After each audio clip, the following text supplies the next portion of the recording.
Hello दोस्तों, देखो CI का बहुत ही बढ़िया सवाल है। यहाँ पे क्या है, 10,000 रुपए 2 वर्ष में आपका 13,225 हो जाता है जब ब्याज की गणना आपकी वार्षिक होती है। ठीक है ना। आपको बताना है जब ब्याज की गणना 8 माह के आधार पर हो तो आपको ब्याज आपको बताना है। ठीक है ना। तो देखो, ये जो कहानी दी हुई है आपको रेट निकालने के लिए दी हुई है। ठीक है ना। ये 2 वर्ष के लिए है तो रेट निकालने के लिए हमें क्या करना पड़ेगा, अंडर रूट लगाना पड़ेगा। ठीक है ना। तभी हम 1 वर्ष का रेशियो हमको मिलेगा। ठीक है ना। तो देखो, ये तो आपका 100 का स्क्वायर है, आपका 10,000। ठीक है ना। अब 13,225 किसका स्क्वायर है ये आपको पता करना है। तो आप क्या किया करो, जब भी बड़े नंबर रहा करे ना तो जल्दी जल्दी इसको तोड़ लिया। जैसे 5 से ये कट रहा है ना तो काटो इसको आप। तो देखो, ये आपका 5 दूनी 10, 5 छक्का 30, 5 को 20 और 5 पचा 25, गुणे में 5 आपका। ठीक है ना।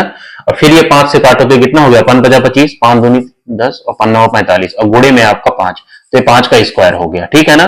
तो 529 किसका स्क्वायर होता है, 23 का स्क्वायर होता है ये। ठीक है ना। तो ये हुआ 23 का स्क्वायर गुणे में 5 का स्क्वायर। तो ये कितना हो गया, 23 पंचे 115 का स्क्वायर हुआ। ठीक है ना। तो 13,225 जो है 115 का स्क्वायर है। तो इससे क्या बाहर आएगा, 115 बाहर आएगा। ठीक है ना, 115 बाहर आएगा।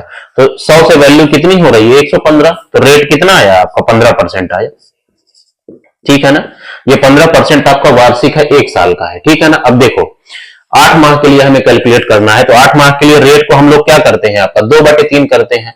तो 8 माह के लिए रेट क्या हो जाएगा आपका, 15 गुणे में आपका 2/3।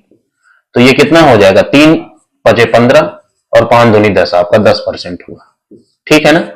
और टाइम कितना है आपका, 2 वर्ष है। तो टाइम को हम लोग क्या करते हैं, 3/2 करते हैं ना। तो जब 2 का 3/2 करोगे तो टाइम कितना मिलेगा आपको, 3। ठीक है ना। तो रेट आपको मिला 10% और टाइम है आपका 3 और प्रिंसिपल आपका कितना है, आपका मूलधन 10,000। तो 3 साल का ब्याज आपको निकालना है।